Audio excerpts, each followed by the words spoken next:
I'll go first. Okay. So my front mask is thoughtfulness, knowledge, optimism is the three words that I put on the front of my mask. It's really easy for me Okay. to show people that. Awesome. All right. So the front of mine, I'm going to show mine here, is going to say serious, caring, and it's kind of blurry, hardworking. Um, is there anything on the front that you want to expound on or say more about? Any one of your words you want to say more about or describe or something? Well, I think the front of the mask is easy to talk about, so it's not the exciting part of it. Um, that's a piece that we are very willing to show people. Um, it's the back of the mask that I think where the interest is. So yeah. Okay, that's fair. So the back is where we get real, where we get really real, right? Yeah, I Okay. think, yeah. Well, let's do it. You're up. You lead. You Uh, lead.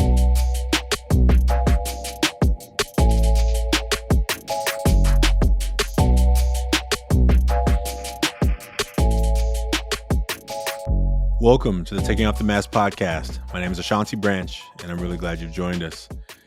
Today's guest is Keita Demming. You know, Keita is a person who talks about conversations. And in this conversation we have together, it goes pretty deep, pretty fast. It's a conversation about our masks. But as he begins to share about the recent loss of his grandmother, um, he opens up an opportunity for me to talk about my grandmother. Some of you know last year in January, I lost my grandmother. And this year, I've been able to finally do some processing around it. But the conversation went to some other stress and drama that's going on around the house and around my cousins and around some other things that I didn't prepare to talk about today. I actually didn't even think that was on my mental agenda. But as the conversation began to grow, we realized that it was. You know, something really interesting when you get a permission to talk about what's going on with you. That sometimes the someone else sharing what they're going through gives room for you to also be able to do that. And in this podcast, normally, if I was in a regular conversation with someone, when they share with me about their life and what they're going through, I don't try and take over the conversation and share what's going on with me. But the benefit of the Taking Off the Mask podcast is that was what it's supposed to do. I didn't have to feel worried about also sharing what I'm going through and the feelings around my grandmother because it is exactly what is expected. What if we had connections and friendships in our life where we could talk about what we were going through and not worry and not feel like I'm taking over the conversation, but that we get a mutually opportune chance to share what we're going through in our lives? That's the beauty of it. If you've been looking to make a mask, you can go to 100kmasks.com. We look forward to you being a part of this journey with us. And if you know someone who needs to hear this message today, please share it with them. That's one of the best ways that other people will learn about our podcast like you have. We thank you for being on this journey with us, and welcome to Taking Off the Mask.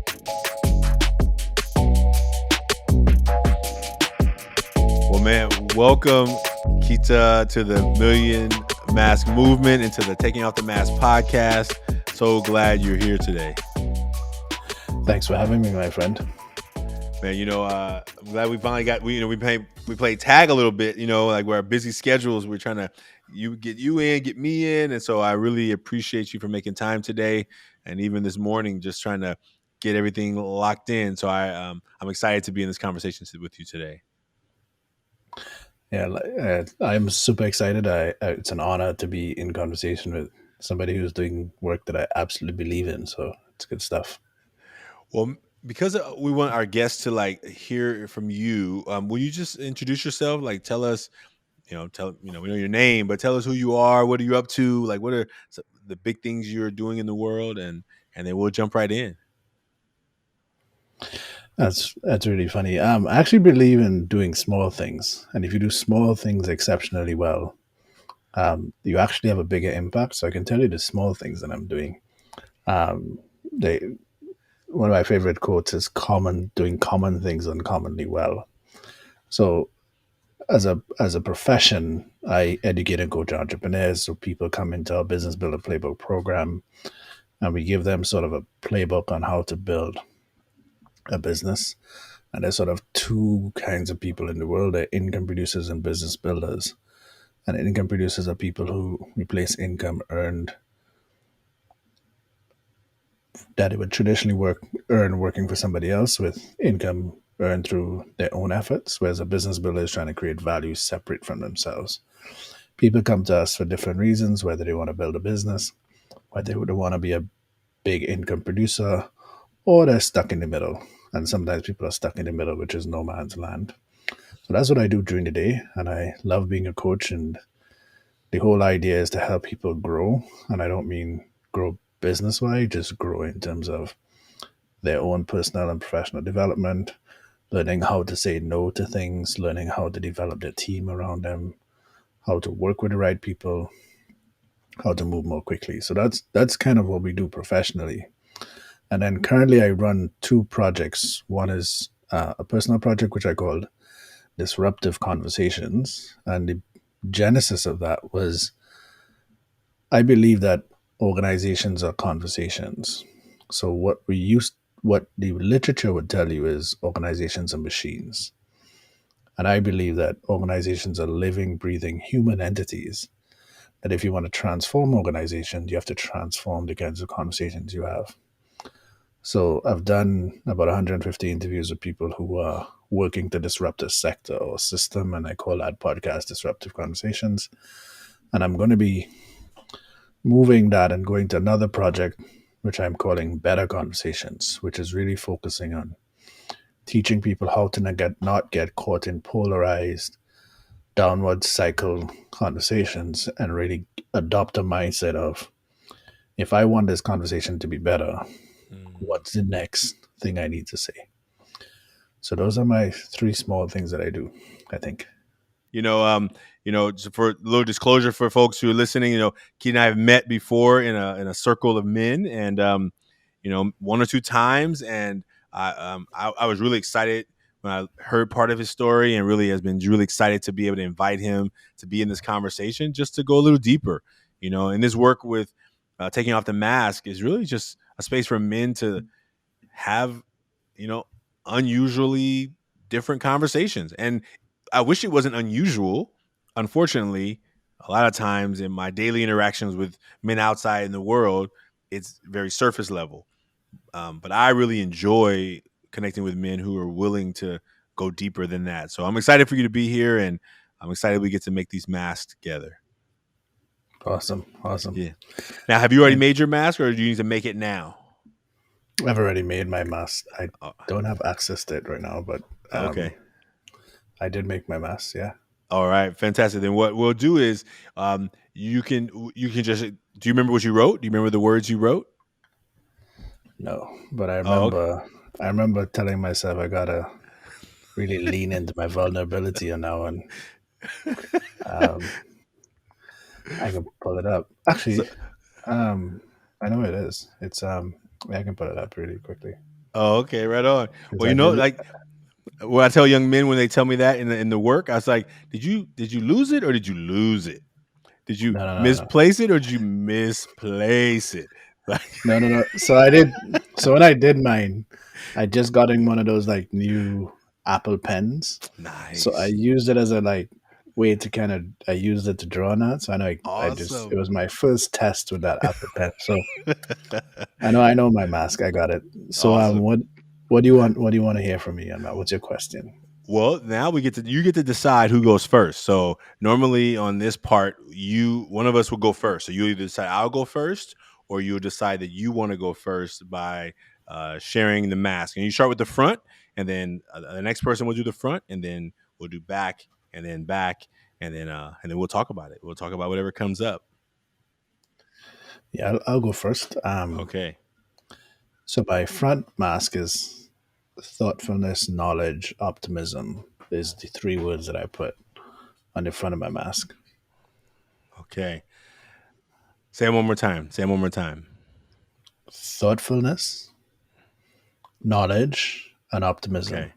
It's really easy for me Okay. to show people that. Awesome. All right. So the front of mine, I'm going to show mine here, is going to say serious, caring, and it's kind of blurry, hardworking. Serious, caring, and hardworking. That's on the front of my mask. Um, is there anything on the front that you want to expound on or say more about? Any one of your words you want to say more about or describe or something? Well, I think the front of the mask is easy to talk about, so it's not the exciting part of it. That's a piece that we are very willing to show people. Um, it's the back of the mask that I think where the interest is. So yeah. Okay, that's fair. So the back is where we get real, where we get really real, right? Yeah, I Okay. think, yeah. Well, let's do it. You're up. You lead. You Uh, lead. You're the lead. I kind of follow your lead. You know what I mean? yeah, I am. So the back of my mask is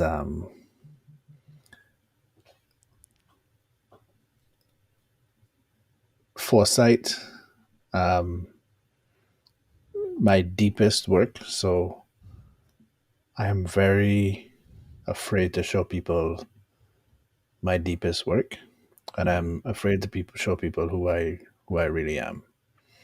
And just building off of that, so since I drew this mask, I've had some done my own work, so I can articulate that a little bit differently, which is that my dad is an I have an amazing dad. Like, he was present, he's supportive, he's amazing.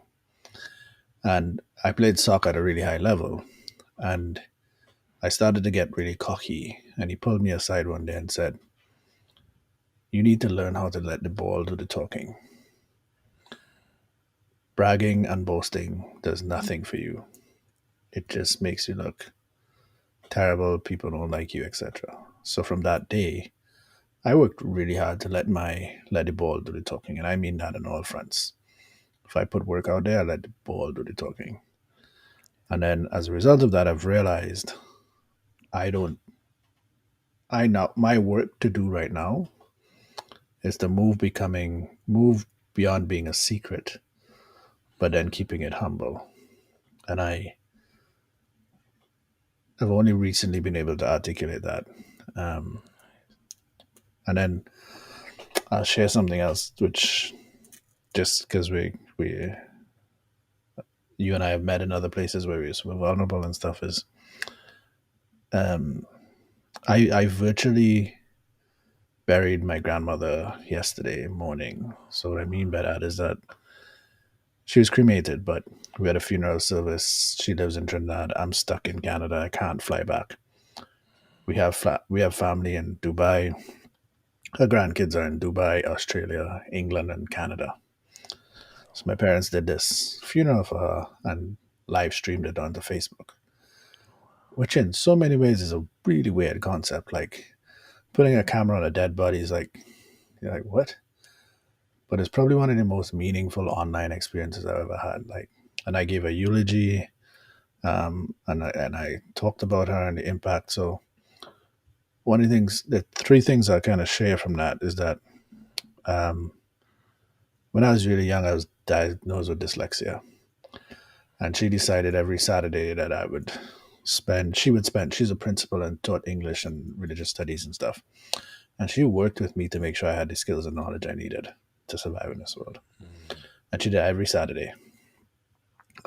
So I spent a lot of time with her, and I loved her. And like most people know how to be like this strict woman, I know how to be like the most loving, the woman who cooks food, makes sugar cake. Like, we like squeeze sugar cane juice and like grate coconuts, and like that's the memories I have. So she talk about formative.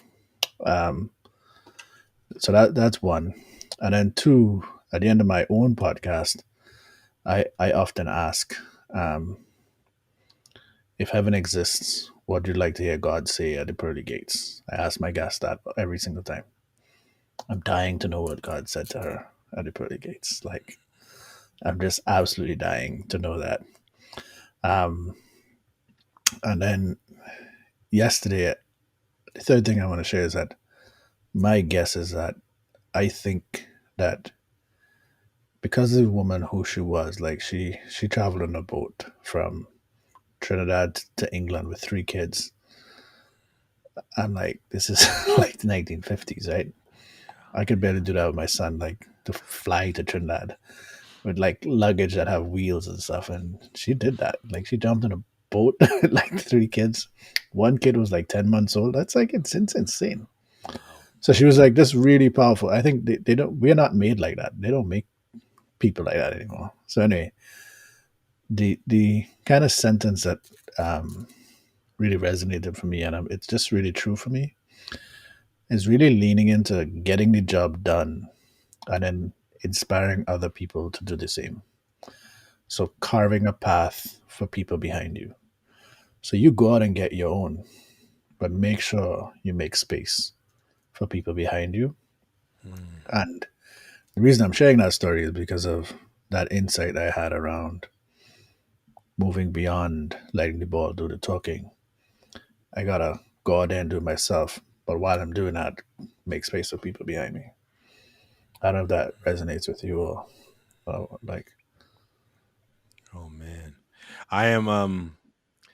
You know, so first, thank you for sharing that, and I'm glad this is a conversation where we both get to share because I think in my day to day life, my role is trying um not to hijack the conversation, right? Because when you share something really personal like that, man, I feel it, and I just want to thank you. First of all, thank you. So that's the beauty of this part of the podcast is that I get to share too, and I don't feel im- I don't feel guilty to do that because it's part of what we're doing here.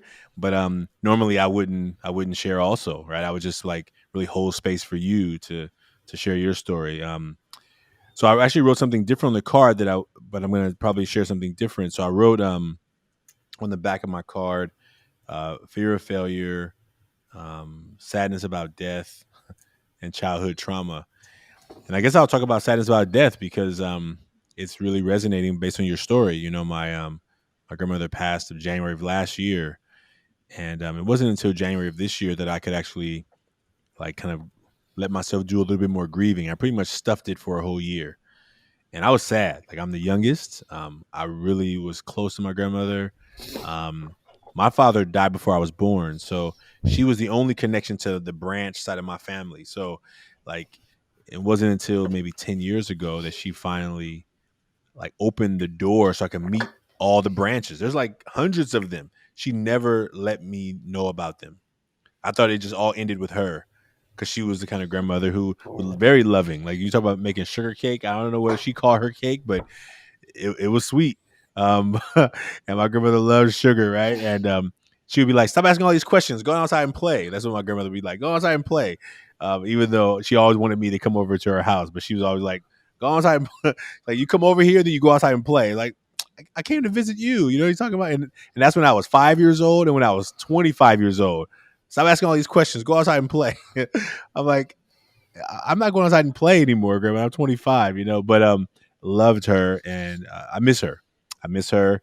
I think January of last year was really hard, and then COVID came, and I was like, part of me was thankful that I.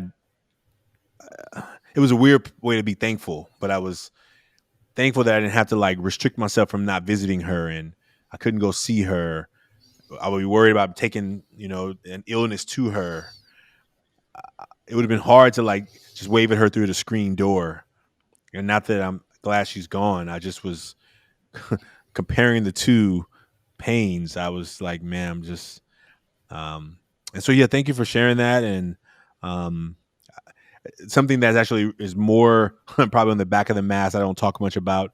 My and this is family drama. You know, you see it on movies all the time, right? Where there's a will and people are acting crazy in the family. And, you know, I would so rather have my grandmother here, but my cousin who was put in charge, he's selling her house. Like, I'm like, what's going on? Like, and everyone's got their hand out, you know, everyone's, and it makes me sad and it makes me furious. And I have this battle between wanting to cry and wanting to punch a wall. My grandmother's owned that house since the 40s, maybe even the 30s. And these family members, all they're looking at is got their hand out to get money in their pocket. And you know, I was trying to go through the process to buy it. I didn't. Um, it's family drama. Like, I didn't expect that I was going to deal with this kind of family drama for our family home, and they're just trying to, and they're selling it. I think apparently it's already sold, is what I heard. And I didn't have enough time to get the paperwork together and all the, like. It's like one of those things where I'm like, talking about it, I dance between being furious and being really sad, and so my emotions are like battling with each other. It's like kind of like the movie Inside Out, where you got sad and anger at the same time, and the little blue character and the red character are like crashing, and I'm just trying to. I'm kind of like numb. I'm like numb, you know, and I feel it. I feel it. Can I? Uh, Can I? You mind if I ask you a question? yeah, yeah. I, I think I recently heard the quote that your emotions are a love language to yourself, or love notes to yourself. Yeah. What's a love note that those emotions are telling you?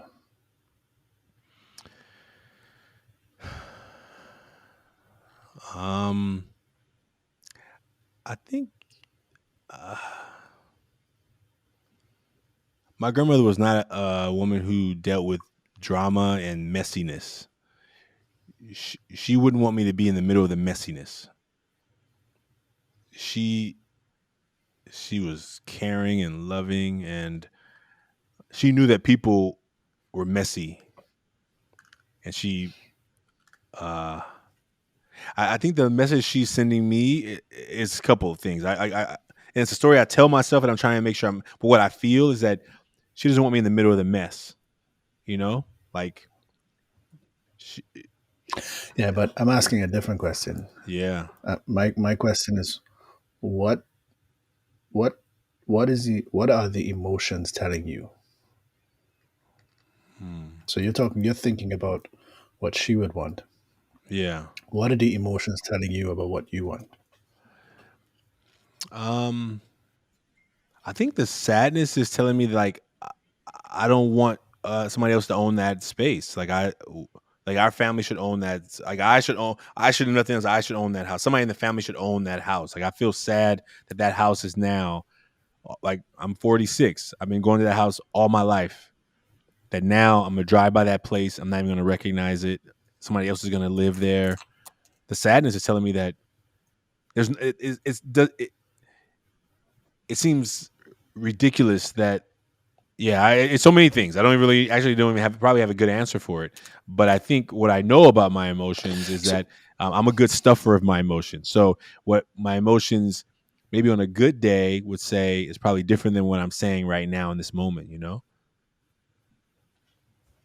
but all my point is, and we probably don't have time to like go into this, but I think it'd be worth spending some time like really thinking about um, why keeping that house is important to you, even if you don't keep it. Hmm. Really doing a deep dive into understanding what does keeping the house mean, what does it represent to me, what's important about that for me, Yeah. and just that discovery alone will tell you a lot about who you are, what you care about, etc. You know.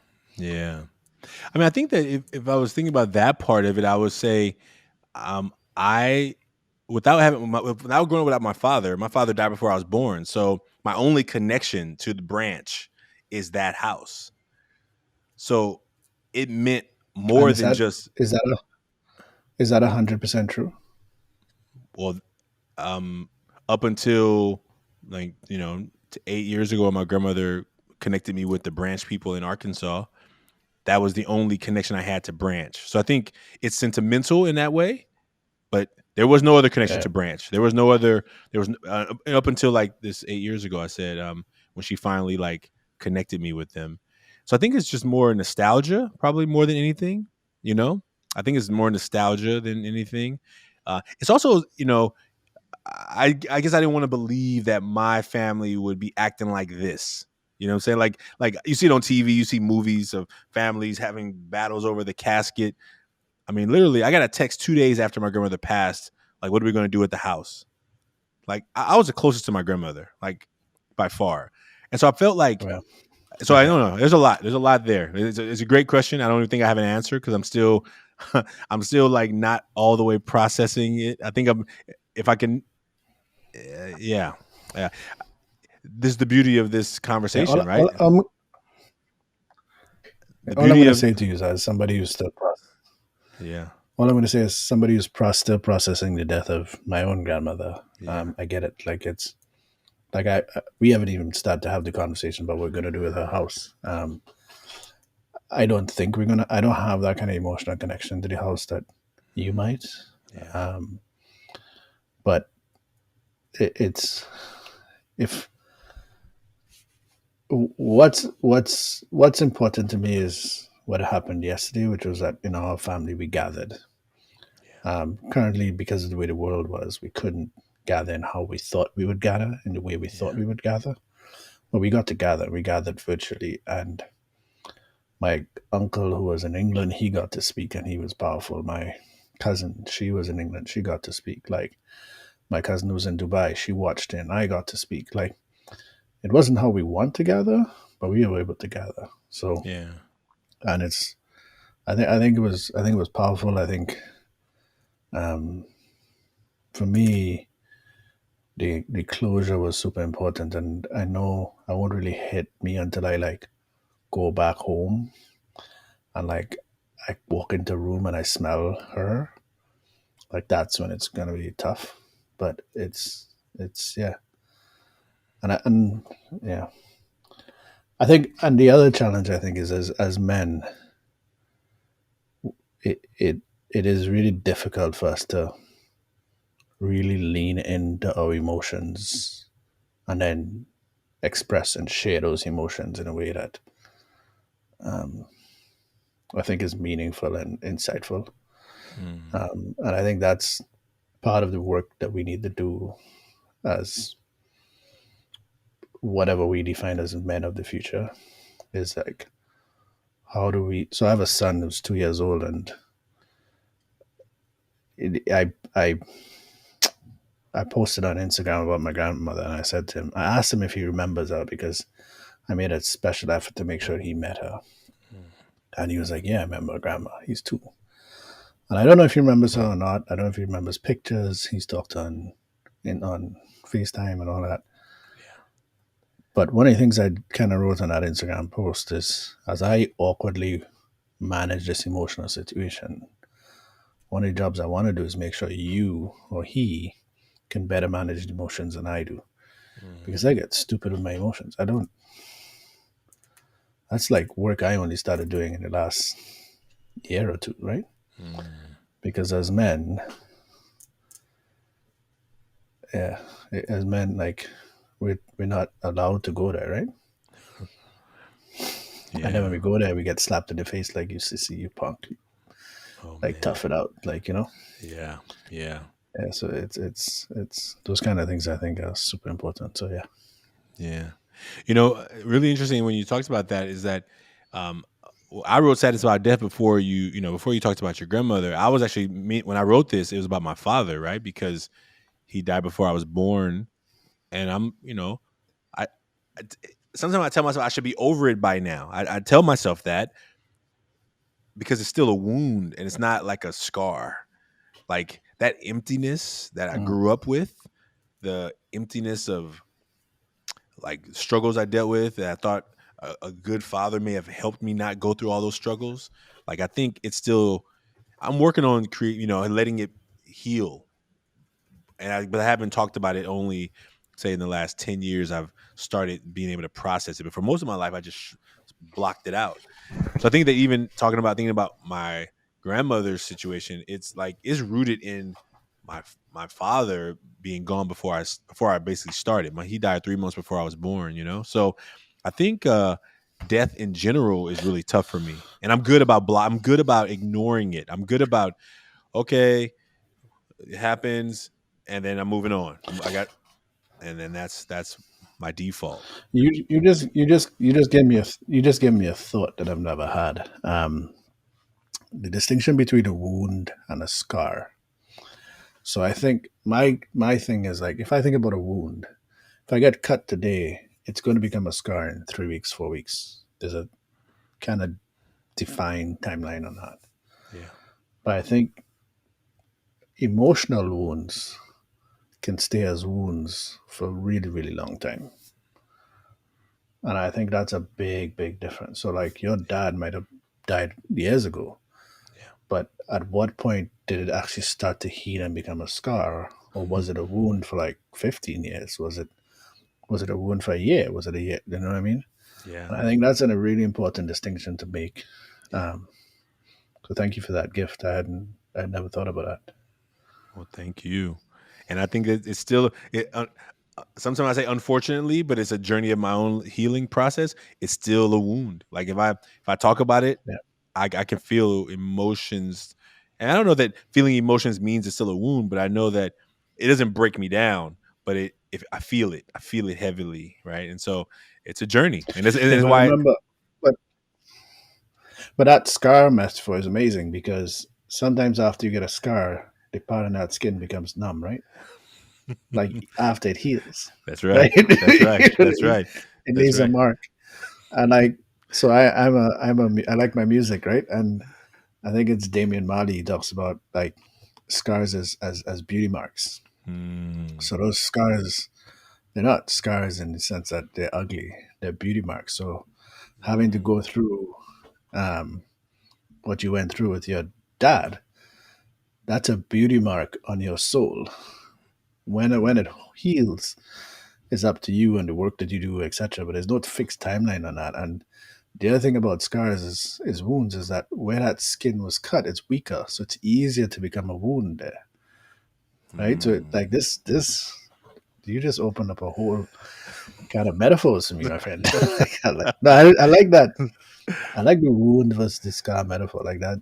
I've never thought about that. It's a really powerful way to think about men as we try to heal in a world where there are lots of sharp objects coming our way as we try to be vulnerable and try to put ourselves there. Like, it's great. Brené Brown, I love her, great. And she's like, be vulnerable, like such. And then you be vulnerable and you get like slapped in the face. Yeah. So, Yeah. yeah. Well, man, I am so glad that. Thank you for this time, and I have a feeling we're going to be talking a lot more in the future. So, how about Yeah. you tell folks how they can get in touch with you, or what is something that's coming up for you that you want people to know about? I know you talked about the 2 conversations that are going to be starting, but is there any way that you want people to follow back up with you? And I just want to Yeah. appreciate you for being here today. Ashanti, I want to just thank you for this conversation. What I love about it is how we went deep really quickly. So thank you for that and making space for that and sharing your story. For folks who want to know more about me, check out betterconversationsproject.com. We're just starting that project, but we have a couple of downloads and stuff. But we're kind of on a mission to help 1 million people have one better conversation because, for example, Ashanti, you need to have a better conversation with your family right now. And how you have that is not going to be easy because it starts from an emotional place. That's right. Very rarely is it from a logical place. So Yeah. I think that's the best place to find me. And if you go, my name Keita Demming, I think there's only one in the world. So All right. look forward to look forward to meeting and hearing from you. And once again, thank you for having me on the show, my friend. Well, thank you for being a part of the Taking Off the Mask podcast, and we look forward to seeing you soon. Thank you, everybody, for listening. We'll talk to you soon.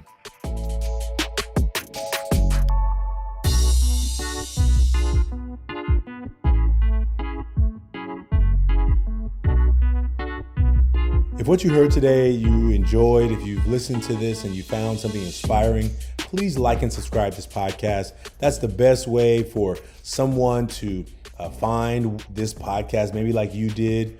Please tell someone about it. If you know, listen to some of our previous episodes, and if one of them rings out to you, please share it with somebody you know. We also invite people to join us in a face-to-face where they come together with another person to make a mask and talk about that mask together. There's short conversations, about 20, 30 minutes. So if that's something that's interesting to you, please send us a message, send us in the comments below, let us know that you're interested in that. And we look forward to you joining the movement of the Million Mask Movement. And check out our new shirt. I don't know if you can see it, but this is our new shirt, the Million Mask Movement. And so we'll have these soon available, but we look forward to you being a part of the movement and supporting our work. Please consider supporting the work that we do in Ever Forward and in the work that we do in the Million Mask Movement to let people around the world realize that they're not alone. Thank you.